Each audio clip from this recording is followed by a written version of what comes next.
You're listening to the AfterBuzz TV network, now the largest new media platform on the web, and your #1 source for after-show entertainment. Very good, Gene Johnson.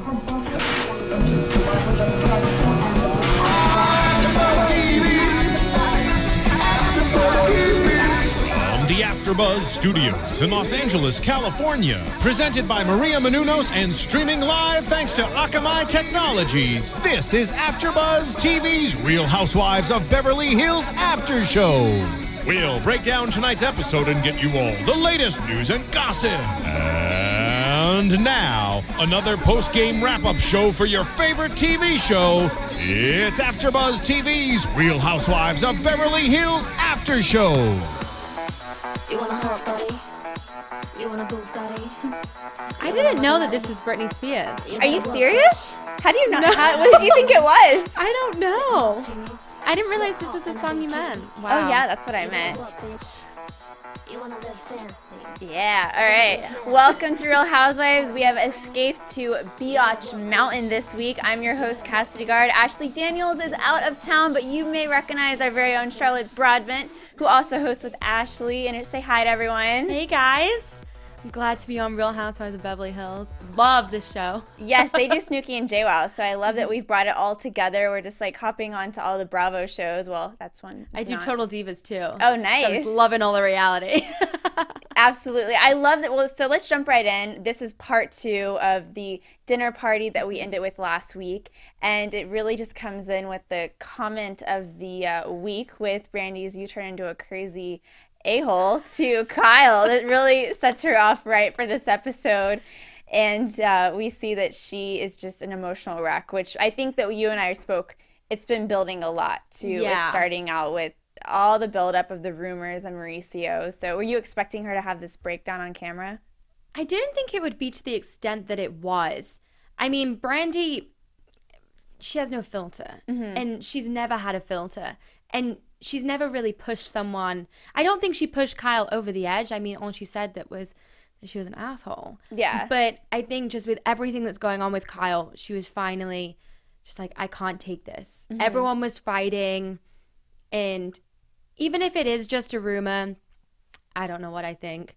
I do agree with Yolanda. There's no smoke without fire. But it takes its toll on you. Even a rumor, it's of your husband cheating. You have a family. It has to rock things and put a little bit of doubt in your head. If there was that one night that Mauricio didn't come home, he came home a couple hours late. It was a work trip or just something. Exactly. Like, it has to be like kind of a ticking clock. Like, did that happen? You know? I think it was just finally the last thing that she just snapped. She was just having a really hard time. But it was nice because Yolanda really said, I'm not going to kick you while you're down. We might have our differences, but now is not the time or place. And Kyle really kind of sobbed into her arms and broke down. And I thought it was nice that everyone just put the differences aside. Totally. Lisa came in. Poor Kim just seems to be feeling left out, that she's not consoling her sister. I'm not sure. I don't know what Kim's... I feel like she has to be kind of in the drama, and because the attention wasn't on her and it was on Kim, she felt like she had to create drama with Lisa and be like, you can't tell me what to do. You can't shut the door on me while I'm going to the bathroom. It's hard. I mean, no one wants to see you go to the bathroom, Kim. Yeah, absolutely. But I think it's hard because if it's a sister and it's family, it's kind of like, I know her more than anyone else. I mean, she really does. She's known her whole life. Completely. So clearly there's something there that she feels like she can comfort her in a way that the other ones can't. Yeah, for sure. And just the way that Kyle was hugging, it wasn't just like a... You know when you hug someone, it's kind of a half-hearted hug. She was like embracing Kyle was, them. Yeah, completely grabbing them like she had to hold on to them. And it was like, wow, this isn't... Kyle's really hurting, really hurting. And it was sad. I mean, I thought it was major kudos that after she was crying and sobbing, that she doesn't just say, okay, I'm going to call it a night. She goes back to the table and sits down where she's just been called a name by Brandi. And kind of, I thought it was admirable. She composes herself and she's sitting there. Yeah, completely. What do you think about that? Yeah, she tried to put it to the back of her head, be like, okay, let's just carry on with dinner. Well, I think the most exciting part of the episode must have been after dinner. The ladies something was going on in the air. We had Brandi wanting to get her alone time with Carlton. Yeah. You and I were both so shocked that Kyle really was the only one that went skinny dipping, but it was a little awkward because Joyce did not. So I was just kind of trying to keep up with everything going on, and them in their nightgowns with the tennis shoes. What did you think about all that? We thought it just was the fact desperate. that Kyle was naked and Joyce wasn't was just kind of strange. And thinking about it, I don't know the time frame, but maybe an hour later after Kim was sobbing, and now she's laughing, joking, naked in a swimming pool. I just thought it was awkward that she's swimming around without her top on, and Joyce is Did sitting she have in there. bottoms on? I couldn't tell. Well, it was really blurred out. I mean, I'm Yeah. assuming she left her bottoms on, but something about her being naked and like covering herself, and Joyce is just like, I could see Joyce's eyes. She couldn't figure out where to look, look Kyle in the face or. It's like, where do you look when the person next to you is naked? And even if you don't want to look, you do look, because it's just one of those awkward situations where you just have no idea where to look, and then you find yourself, you don't want to look, so you do look. Do you know? I mean, you know what I mean? So it's just like, and then Kim comes and she has furry slippers on. From CBS. She's really proud of those.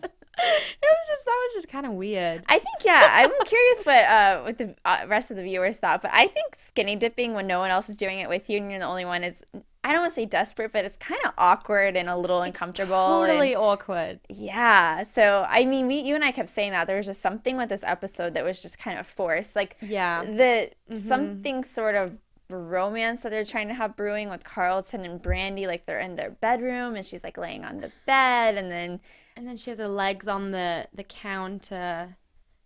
And maybe does Kyle feel a little threatened that Brandi and Carlton kind of have, that Brandi and Carlton kind of have this love.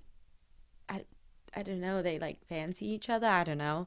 Does Kyle think, oh, I need some spotlight, so I'm gonna be naked in a swimming pool with Joyce? I don't know. It's kind of a strange dynamic they have going on. It's definitely strange. But then Yolanda, I thought it was just funny that Yolanda is just going through like the rocks with Lisa. They're just kind of doing their own things, which Lisa was wearing a long white negligee with, I think it was black Nike free runs, which was so opposite of one another. It was just ridiculous. And Yolanda has the small pink one with matching pink Nikes, though. Her big boobs. And yeah, it was, and Brandi's still in a dress. Yeah, I would get comfortable. Brandi and Carlton both still stay in their dress, but it was funny. That's surprising. Because You'd think they would be the ones they would be the ones like running around with like the little blurbs on their body. But I was surprised with the breakfast the next morning. It was very happy and friendly. It wasn't awkward. I mean, after their night before where it was a lot of tears and drama, and I thought it was great watching Joyce because she speaks about wanting just to be a gracious host and just trying to be really welcoming to everyone. But what was everyone thinking about the cable cars? Because that's what I was thinking was so random, that they went on cable cars in Palm Springs. Maybe there's nothing else to do. I don't know. Well, I've heard of the cable cars before, and I'd heard it was stunning to do that. And I guess, is there that much to do in Palm Springs? I don't know. I associate Palm Springs with it being really hot and laying by a pool. So I guess it's kind of cool that they went on the cable cars. Yeah, and it's nice. It looked really pretty. Like, the view looked stunning. The animals, the squirrels were cute. Lisa described them as sexy. Yeah, the sexy squirrels. That was the sexy. What was it? Sexy, cute squirrels. Like, that's an interesting way to describe. Never thought of a squirrel as Doesn't she call Jiggy sexy, though? Doesn't she say Jiggy's a sexy little beast or something along those lines? She likes her animals. I thought it was funny. There were so many animal references of them being afraid of the animals, or mostly, I'd say Kyle. She's afraid of all the bugs, which I do not blame her. Yeah, Kyle, doesn't like them. And Joyce, it was Joyce and Yolanda, was it? I can't remember, who were, when they called Carlton to get that big bug. Oh, yeah. The big black bee. Get rid of that one. She's always the one saving it because she's so close to nature with all of it. But I think that's cool. She doesn't want to. I mean, I'm the first person to, if there's a bee, like, I don't care if I kill it. I'm like, just get it away from me. Yeah, I freak out. But I think it's cool that she doesn't want to kill them. It's like that. Well, yeah, jumping ahead to that, I guess. I mean, it was nice because Kyle, it was kind of a source of contention when they were at Kyle's house and she wanted to kill the bee, because this time she didn't kill the bee and Joyce didn't kill the bee. They said, get Carlton, let Carlton deal with it so we don't kill it and hurt Carlton's feelings. That's cool, though, that Kyle thought about that and was thinking, okay, I'm not going to step on Carlton's toes and offend her again. I'm going to just bring her in and get her to take this big black bee. Absolutely. I mean, so I thought that was cool. The cable car stuff was pretty ragey. I mean, there wasn't a whole lot going on, right? I mean, they were mellow. They weren't arguing. It wasn't anything that was, it was a little bit of filler space right in the middle, because we start out really strong. There's a lot of emotion and drama. And then the date was just pretty mellow. There wasn't anything that stood out to me. Lisa started, she has these digs, these like random one-liners that she puts in here and there, and I haven't noticed it in previous seasons, but this season especially, she's really started plugging away at people. And she said to Yolanda as they were going up, there's enough animals in this cable car already. It's like, oh, ouch. Well, she said it to one other person, so maybe she was trying to be a little bit more tame and not upsetting the whole thing. But she's not trying to upset the whole thing, but it's just those little digs. And I like Lisa. I really like Lisa. But she just started saying those one-liners. And it's like, ooh, Lisa. Yeah. Well, it was fun talking to you because Ashley and I have our favorites. And we talk about the people we love and that aren't our favorites on the list. So it was fun to have a new point of view of someone that really, liked the characters in a different way. Yeah, for sure. I like Carlton a lot. You like Carlton a lot. Well, we love hearing. I thought the comments last week were amazing. There were so many different points of views of who you loved and who you hated. So definitely keep commenting us. And if you love us, then rate us on iTunes, and you can catch the podcast there. But I think that's the best part is the comments. Yeah, I love hearing what everyone says, and we'll comment back. Yeah, we'll definitely comment back for sure. But everything, I think, after the day scene went really well into getting into the second dinner. Yeah. It was exciting because they were mellow, they were cooking. I had no idea Brandi cooked. I think Brandi's a lot more domesticated than people think. People see her as like this unfiltered, which she is, blonde, kind of bimbo. Like, I mean, I love her. She's beautiful. I think she's great. She says what she thinks. Maybe sometimes she needs to hold back a bit, but what you see is what you get with her, and that's what I love about her. But I think she is a lot more domesticated than people give her credit for. Like, she has 2 kids.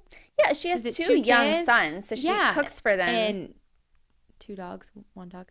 But she has like a whole family, and she doesn't have a partner, and she's bringing these 2 kids up by herself, so she has to be able to cook.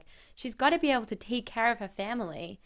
But it was kind of a shock to see Brandi being the one in the kitchen cooking. And yeah, she was functioning, she was cooking, she wasn't just drinking. And I mean, it's funny because she tweets a lot when she cooks. She'll be like, wow, look at this, cinnamon strudel I made. Or she'll make she made some fruit dish that looked really cool. It was like cake with a lot of icing and fruit. So I think it's good because she presents herself as this sex pot, which she so clearly is. And she's an author and she's doing so many events all the time. So the fact that she really can break it down in the kitchen and cook is kind of awesome, which I really liked a lot. Cool. Yeah, and I thought it was nice that Joyce acknowledged that, okay, there might be 2 sides of Brandi because I'm enjoying her company. And I think she had a lot of grace to say, I'm actually enjoying my time with her, and she's kind of a little bit fun to be around even after the day before when we should get into that because that became such a huge deal with the pool and the scene and the comments she made, and a lot of people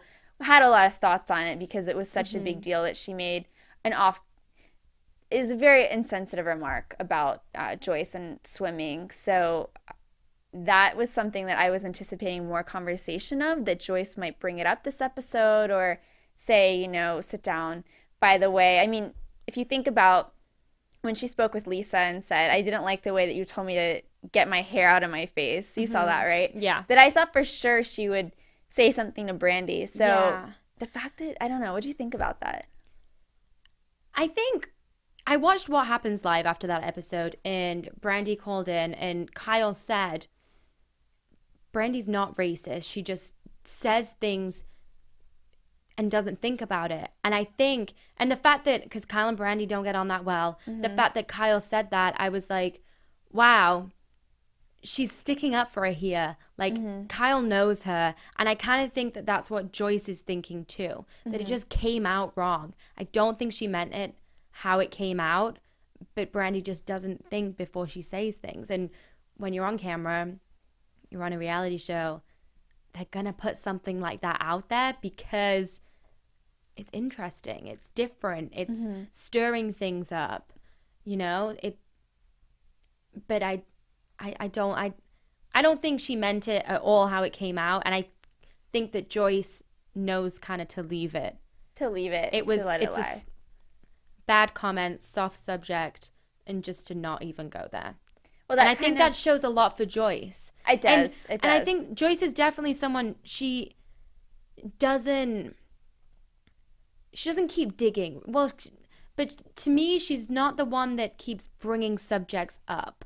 Like when she took Lisa aside after they went to the circus thing, I was kind of shocked at that because I was like, that's weird. It didn't seem to fit in because Joyce kind of is the one that doesn't want to. She sat at the end of the head of the table, was like, I'm hosting this. I don't want this to be super dramatic. Right. And she's kind of the one that doesn't stir a lot. And I was kind of surprised with the hair thing, but I think that she seems a little bit more mature. And with the drama thing, and Carlton too. Neither of them really get involved, which is good. Yeah, the two new ones kind of just stay on the outskirts. Well, a lot of us were commenting last week back and forth on YouTube and wondering if it had to do with her pageant background and the fact that in situations where you're uncomfortable, you no matter what have to appear somehow in a place of grace where you can speak well and be eloquent. And Joyce continually seems to do that. And at first, it kind of irked me that she was always so just in her place. She has beautiful posture. She's always standing up straight. She has this long flowing hair. She always dresses well. And I just always thought it didn't seem very genuine. But after the last weekend when they're in Palm Springs, I started to actually enjoy seeing that side of her because it is something that Brandi can't do. And they all have their different ways that they're awesome and they're not so awesome. But that is one way that Joyce is showing that she can remain positive. Yeah, I think she kind of... what am I trying to say?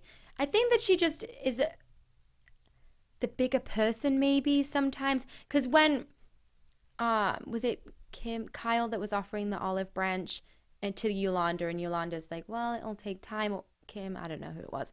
And Joyce said, you're older, you're more mature, you would think that you would just take it and be like, yeah, let's put it in the past. But Yolanda didn't. And that was kind of, Joyce is like, yeah, like we're older, we're more mature. We need to kind of just let this go. And put it in the past. Yeah. And leave it there. And I think that's cool. I really do think that's cool of Joyce. She is, and maybe that's an interesting perspective that it's her pageant background. I hadn't thought of that. And that's probably true and everyone's kind of catty in those situations. And absolutely. And she had to rise above it. And when she was doing pageants.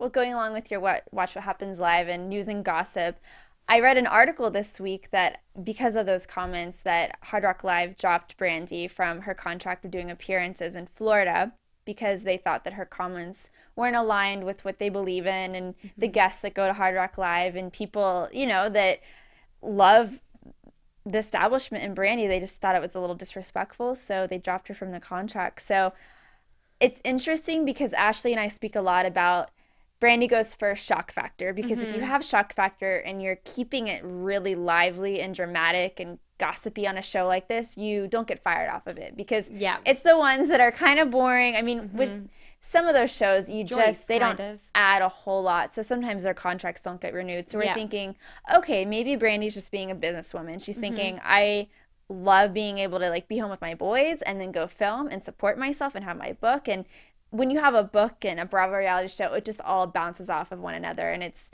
breeding more publicity and audience and everything that she, is clearly having a goal of attaining. So it was interesting that because of the comments that she was clearly going for some sort of shock value is now black was backfiring. Yeah. Yes, on her. I think Brandi's a smart lady. She's really smart. And I do think she goes for the shock factor. And it does suck that she got dropped. But that's something that goes hand in hand with reality TV, with not kind of thinking before you say something and just kind of lashing out and saying it and thinking it's a smart comment that people will laugh at. And it completely backfired in her face. But Hard Rock was it Hard Rock? They have to think about their company. They can't, and what they represent. And the viewers, 80% are thinking, maybe more, she's a bitch. Like, you can't say that. That's not okay. And Hard Rock don't want to lose customers. And they have to think of it like that. They can't protect Brandi. I agree with you completely, but I also think it'll be interesting to see with, Paula Deen made comments that were completely, a hot debate, and it was a real big issue, and she was dropped from a lot of her contracts, and it started out really slow with her. She lost maybe like one show and then another, and then once one started doing it and people thought, okay, I'll risk losing her because she made these alleged comments, everyone else fell into place. Yeah. So I'm curious if this is going to be something that is going to stick with her. And I mean, she does appearances all the time, and she clearly has a lot of deals that she does, to show up places, and people want to meet her. They like her. So I'm going to be interested to see. I'm going to follow the news closely this week and see what happens with the rest of her deals. I hope it doesn't affect them, because I don't think that she meant it the way it came across. Yeah. But that's... I mean, her whole storyline... When you say it in front of millions of people, you got to take what it get, Like you said it. I was just thinking, last season with Brandi, it was a lot about, she was like figuring out how to support herself. She's saying, I'm a single mom. You guys have husbands. It's a completely different situation. And I loved that the season started, that she moved into a house that was larger for her family. And she was like, I'm moving on up. So in a way, I just hope that she's able to keep that going. And, I admire her for being a single mom and having 2 sons and trying to make a living. So I agree. And she's been through heartache. Like, I kind of see through her eyes, and it's like you have this hurt back there, like everything with Leanne Rimes, and then with the girl at Sheena. Sheena, right. It's like to see the person, like one of the people that your husband cheated on you with all the time, and there's got to be a lot of hurt and anger and resentment in bringing up 2 kids by yourself. And I think her defense mechanism is being the person that she is and being so outgoing and saying what she thinks. So she's got to take the rough with the smooth. I don't even want to get into this because it just goes even farther down to the rabbit hole for Brandi. But for people that we're going to keep you, up to speed after the dinner that was going so well, where Brandi is cooking and it's really lively and fun, which was exciting, except for the small part that Kyle has to bring up. Everyone's getting along so much better than last night, because I'm like, Kyle, just enjoy it, have fun. Just don't bring up the night before, because that'll just bring up everything again. Right. I was like, what is she thinking? So, they all dispersed to call their nannies, their husbands, their children to see how the kids are doing. And Brandi gets a call from her assistant that her bathroom window has been knocked in, and as if someone tried to break in, and one of the dogs was in the living room, but I think both dogs were in the living room. Both dogs in the living room when Cameron, the assistant, left, and then one was locked in the bathroom. Somehow, I didn't catch all that. I was just too emotionally distraught that the moral of the story is one of her dogs goes missing from the house. And I cannot even begin to imagine getting a call like that. Hazel, my Maltipoo, who's the love of my life, the idea that somebody would, first of all, break into your home and your personal space, and then second of all, steal an animal makes me so sick to my stomach. And you and I both were just like cringing, like watching this. Well, I feel like when someone steals an animal, there's more to the story of the person that's breaking in, because they're trying to hurt you. This isn't someone that, I think you really saw Brandi, she's not materialistic at this. Like, knowing she was like, I don't care about my house. I don't care what's been taken. I care about my dog. Right. And she just kept saying how upset her kids are going to be. And you just really saw a deeper side of her.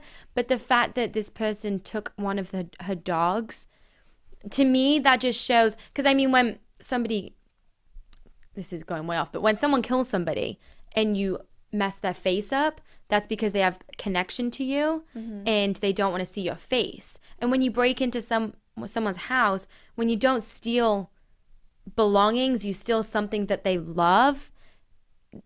That just seems to me that there's more to it, the person that's broken it. Do you know what I'm saying? That there's some kind of connection, and this person's really trying to hurt Brandi.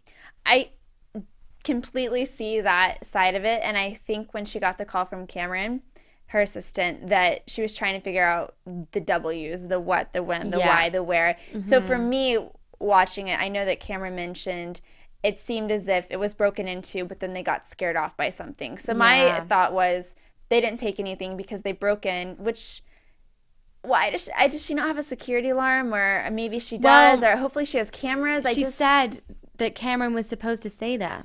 She said, I thought you were staying there. If this is the case that the assistant was supposed to be house sitting, dog sitting, and left and didn't bring the dogs with her or something, would make me so upset. But my immediate thought was they broke in, somehow an alarm went off, they got scared off, maybe ran out a door. It's easier to run out a door than through there, and perhaps didn't close it. The dog escaped, got lost, and she seems to live somewhere in the hills, or, you know, I know this is like awful, but Jessica Simpson lived up in the hills, and her dog Daisy went missing in her backyard, and they thought that a coyote had gotten her. But a lot of people in Los Angeles that live up in the hills have to be careful. The dog's out at night, and that's so true. That's because the coyote, you can hear them when you live. You can hear them, out there.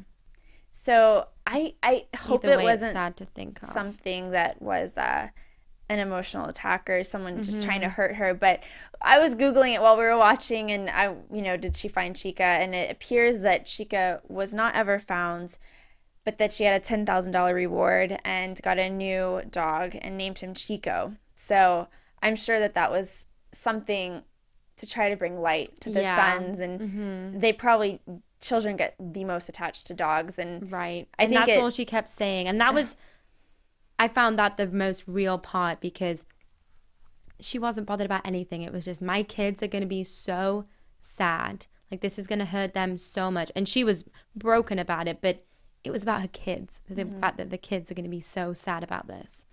I really felt for her when I was watching that, because with that situation, I would want to get there immediately, which she did. She got in a car. She's going home.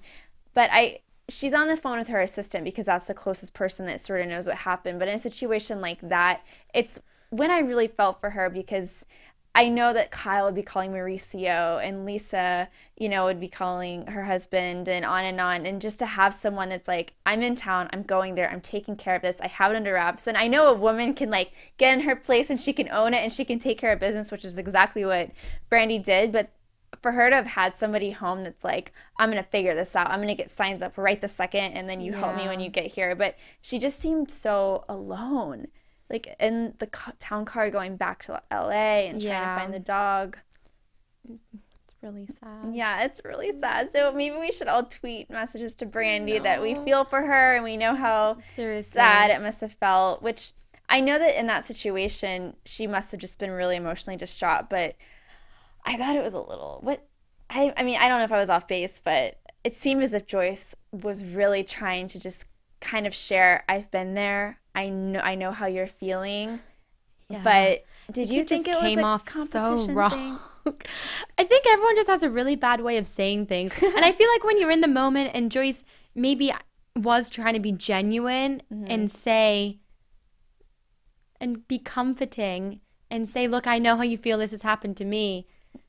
And Brandi just took it the wrong way. She was like, I lost a dog. And then Brandi's like, it's not a competition. It's not a competition, Joyce. So it was rough. But everyone just has a really bad way of saying things. But that's totally me. I'm the worst in situations like that. I always say the wrong thing.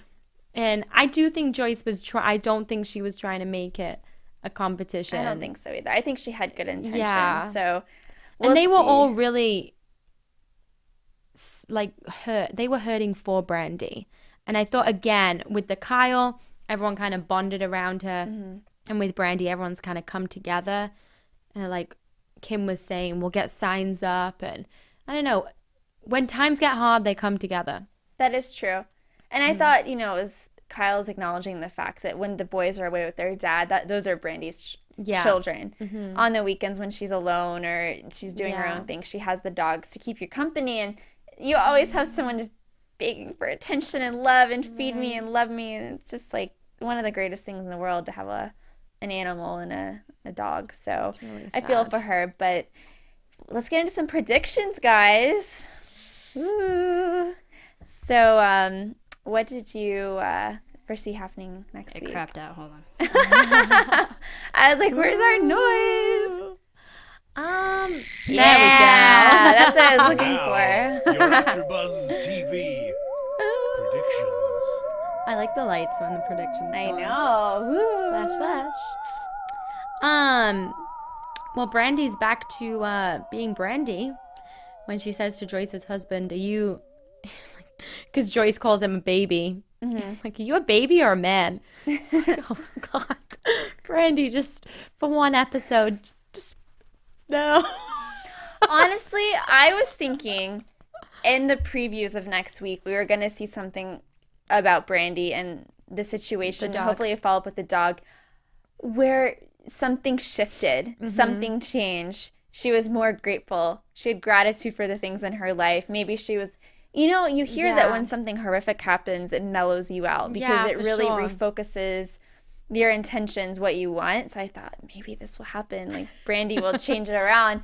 And it was just, it looked like the dinner party from HELL all over again. Right? I know. It's like another dinner party. And when Yolanda said that they were having a dinner party and it always ends up with music around the piano, I just pictured last season when they were all around the piano. And David was playing, I can't remember who it was. Was it Kyle that was making fun of him? And, was it Brandi? Was it Brandi? Yeah. That was making fun of him. And it's like, oh no. As soon as she said that, I was like, well, this is going to be a disaster again. Because they're all going to be around the piano and... Like, oh, God. It's funny because I have friends that are musicians, and maybe after you've all had dinner, they'll pull up the guitar. And half of me thinks it's really cheesy. I'm like, okay, let's do a little sing-along and a circle time now. But the other half of me loves it because it's live music and it's fun. But when it's effing David Foster, you shut up and you enjoy it. It's David Foster. I mean, seriously, he's produced with just about every phenomenal singer imaginable. I mean, people pay thousands of dollars to go see them, and you're in his home and he's performing live for you. Seriously, just shut up and listen to it. My God. Yeah. So I wonder if I'm interested to see how around the piano after the dinner goes, because obviously the dinner is kind of a disaster. They're all arguing again. Brandi just doesn't like Joyce. Yeah, she something about Joyce that Brandi doesn't like, and I can see she's kind of the preppy pageant girl. I don't know, but it's just the opposite of Brandi in every way possible. Yeah, completely. But it'll be interesting. Okay, so my prediction is, with shows like this, how they really focus on a storyline and they just drive it home the whole entire time, and you get to hear it over and over. I just think there's going to be no more to get out of this Kyle and Mauricio thing. And another, so I was going to mention the commercial because there was a very well-placed Jeep ad following Kyle's breakdown over Mauricio and clearly the emotional baggage she was carrying over the alleged cheating. But it is just kind of a postcard of trying to do some sort of PR cover-up for all the horrible rumors that he cheated. It's just them talking about how they love jumping in the Jeep and going on trips together for romantic getaways. Did you love it or hate it? Love it or hate it? Hate it. Hate it? I agree. I used to love Kyle, and recently I'm just like, the past couple of seasons, well, this season and last, I'm not the biggest fan anymore. It seemed forced. So I just think she's trying so hard to be liked, and she wants to gain everyone's trust and be loved by all the viewers, and I just don't think she's that appealing anymore, because I think people are seeing a bitchier side to her. Last season, Kyle was kind of a bitch a lot. And Kyle's kind of more of a snake. She says it's the thing she says in the confessionals that makes her, it's those comments that kind of make her That's bitchy. definitely true. Whereas Brandi, I hate you. Like, she'll All just the say time. it, you know? It's like, there's Yeah. no, if she doesn't like you, you know she doesn't like you. She doesn't like Joyce, everyone knows she doesn't like Joyce. Whereas Kyle kind of does it behind their backs. And that's why I'm not as big of a fan of Kyle anymore. And now I think she's just, I do feel super sorry for her about this situation because I think it's just awful. But I just think everything's so forced and she's just trying so hard. Well, the Jeep ad was trying so hard, and this is just like too. adding to it. It's just like, just stop. Yeah, no, You know? absolutely. Yeah. So that was my prediction. Thank you so Yeah. much for tuning in and joining us. We're so happy to have all the comments and the people with your awesome perspective and point of view. You can find me on my website at CassidyGard.com and on all the sites at Cassidy Gard. And where can we find you, Charlotte? Find me at roadtomakingit.com on Instagram, Twitter, website too. So Woo! Thanks for watching, guys. bye. From executive producers Maria Menounos, Kevin Undergaro, Phil Svitek, and the entire AfterBuzz TV staff, we would like to thank you for listening to the AfterBuzz TV network. To watch or listen to other after shows and post comments or questions, be sure to visit AfterBuzzTV.com. I'm Sir Richard Wentworth, and this has been a presentation of AfterBuzz TV. Buzz you later. The views expressed herein are those of the hosts only and do not necessarily reflect the views of AfterBuzz TV or its owners or principals. Thank you for watching AfterBuzz TV on YouTube. For more of your favorite after shows and interviews, subscribe to our channel here, and be sure to share your opinion on the episode in the comment section below here. We'd love to see what you guys are buzzing about. Thanks again. Buzz you later.